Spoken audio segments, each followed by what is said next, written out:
What's going on, Port fans? Welcome back to another video on my channel, and today we're going to be reviewing Port Adelaide's round 19 clash against the GWS Giants at the Adelaide Oval that happened Saturday night. Unfortunately, going down by a miserable 1 point in front of a 27,500. Disappointing crowd on a perfect Saturday night. It was a tough game to watch from both sides. It was just one of those games where it was an almost win for Port Adelaide, but unfortunately couldn't get the job done. Let's get into this review and see exactly what happened during the game. It's been the story of 2019, hasn't it, Port fans? We've had many opportunities to seal games where we were rightly in the contest. We've had an opportunity in front of goal. We've had opportunities to hit targets. We've had opportunities full stop. And unfortunately, Saturday night's game was just one of those opportunities once again that we missed. And it seems to be the case throughout this season and the story of 2019 rounds so far, that it's just not for us this year. It's, a mixture of many things. Poor decision making at selection, poor decision making during games by players. It's just a whole combination of everything going wrong at the moment, and we simply can't get the job done. And it's like we've forgotten how to win. Every time we do win, we win on our own merit. We win on the way we play. We beat the opposition. We beat them down. And at the moment, we're not doing that. We're not playing to our strengths. We're just playing in hope, and that's not the right way to go when you're a team that are fighting for a top 8 position. GWS, they're a team that's they're in the mix for the top 4. They're in the mix for the top 8. They're a chance this year to take out a premiership, and they were good. They were in the contest. They just took their opportunities when they had them. Port Adelaide actually dominated quite a fair bit of the play in patches.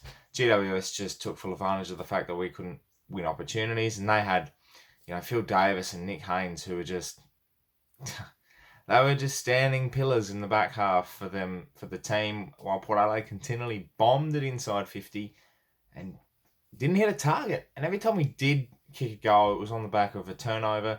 There was a couple of goals in the last quarter that we certainly took advantage of turnovers that GWS had in their forward half, and Rosie on a wing was an excellent change by Ken in the box.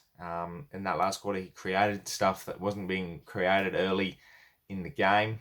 And Robbie Gray, 3 goals, 14 touches, was just superb all night. He was our forward target.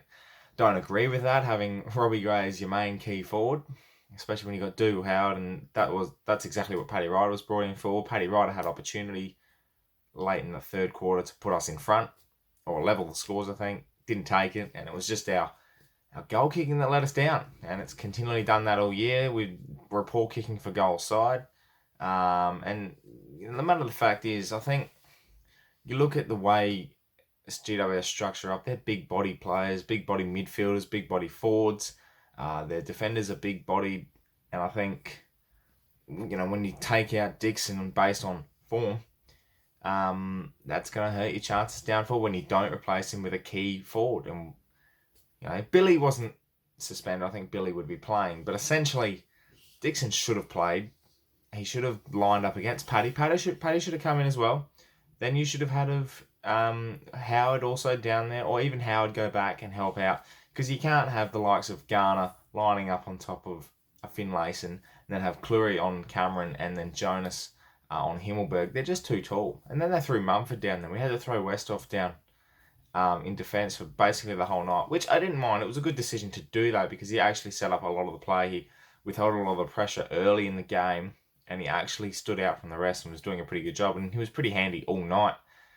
6 marks and 20 touches. But, the main issue is moving the ball from our transition breaks down once we go inside 50.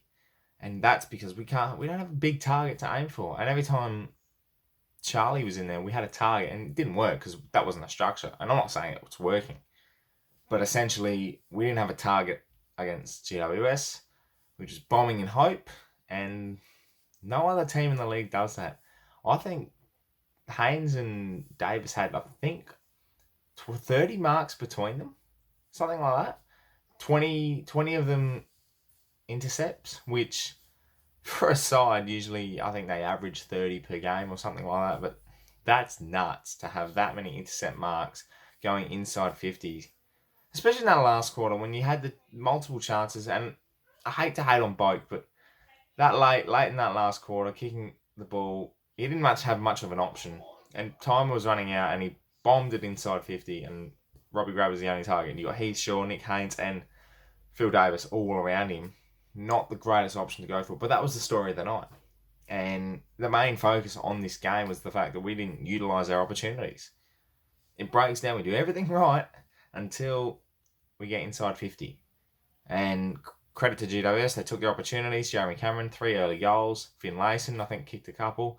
And key forwards prevailed in the game. And you can't fault the effort of Port Adelaide. It was actually pretty damn good to watch them have a crack. You know, I'm speaking like this, they're a young, experienced side, which they are. But it was great to see them have a crack at it, especially after quarter time. We have another goalless quarter. I think the amount of goalless quarters that we've had this year add up to about 2 games, which is angry. Essentially, after quarter time, we had a crack, went at it. The young kids, Butters, Rosie, Dersman, they all got into the game. And Boak, 40 touches. Man's just on another level compared to the rest. Rockcliffe was being a pig again. Hamish Hartlett was pretty effective with the ball, had a couple opportunities outside 50, and the hammer bombs have really gone missing as of late. I love seeing him kick one from outside 50 and hitting, bombing it through, but unfortunately he couldn't hit those. Bonner was very, very, very shaky early. Essentially, he had a lot of turnovers with his disposals. He got into the game still a bit more, but ran at 68% efficiency, I think it was, with 28 touches. And it was just, it was a typical Port Adelaide game, really, the story of 2019. And the story out of the game, basically, is the fact that GWS will go on now to play finals. They'll probably get a home final, finishing 6th or 5th, depending on what happens with other results and stuff like that for the last month. And effectively, Port Adelaide are mathematically still possible to make the A. I'll still hold hope, but I'd probably rather not play finals this year. I don't want to make up the numbers, but I think anyone finishing 8th or below, even Adelaide, they're just going to make up the numbers. We have the capabilities to take it to the big teams. We know it, but I think our time is just about done, and Essendon may put the final nail in the coffin next week. Who knows, though? I will hold out hope, but selection's got to be right. And at the moment, Ken's not getting the best calls in when it comes to selection. The players aren't making the right decisions on the field when it's going inside 50. And essentially, we've had the same problem for 4 years now. And it's getting pretty tiring. And members showcased that last night. 27,500 on a Saturday night. That's Port Adelaide fans' favourite time slot. Number one time slot they want every year. And they voted with their feet. Don't blame them. Think it was a little bit... It sucked. Basically, that's what I'm trying. It sucked to be part of a crowd in a game that's got a lot of riding on it still. And people didn't turn up.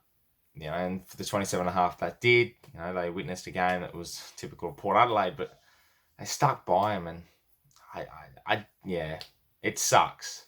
Going into the votes now, though, it's pretty easy to pick out the votes from the game. There's a lot of players that did stand up, a lot of players that did work hard throughout the night, but I'm going to give one vote goes to Tom Rockcliffe, 31 disposals. He worked hard. He actually helped out in defence. His pressure was up, and he 31 touches. He was pretty damn good with the footy, 74% efficiency, and was able to create a lot of opportunities. Especially in that last quarter, he was the one digging in the ball and getting the ground balls, which is great to see. 2 votes goes to Robbie Gray. Awesome all night. 3 goals. Kept us in it. Was a main target up forward, and the magician was at work at times, and it was great to see him do a bit of forward craft. We've seen him a lot in the midfield as of late, but him down forward is definitely a trigger that Ken Hinkley needs to pull more often to get more goals on the board. 3 votes goes to Travis Boak. 40 touches, can't go unnoticed. He had 80% efficiency with those 40 touches, which was, sometimes 40 touches can end up being 60% because you've had that much of the footy, but he hit targets, he worked hard all night, and I think he's having one of those seasons where it will go unnoticed by a lot of people, but for us Port fans, it's one to say he's a champion of our club, and he's been amazing every single week. You can basically pen him down in the best because that's what he's going to be. Well, that wraps up this round 19 review. Thank you very much for watching, Port fans. Let me know in the comments below what you thought of the Saturday night encounter against the Giants. Only 70 to go to 2,000 subscribers, so get on it if you haven't, and make sure you subscribe for plenty more Port Adelaide content. I know it's tough to be a Port fan at the moment. We've just got to grind our way through, and hopefully it gets better. If not this season, for the last month, but going into 2020 for our 150th year. My name's Anthony, Port fans. Thank you very much for watching, and as always, go!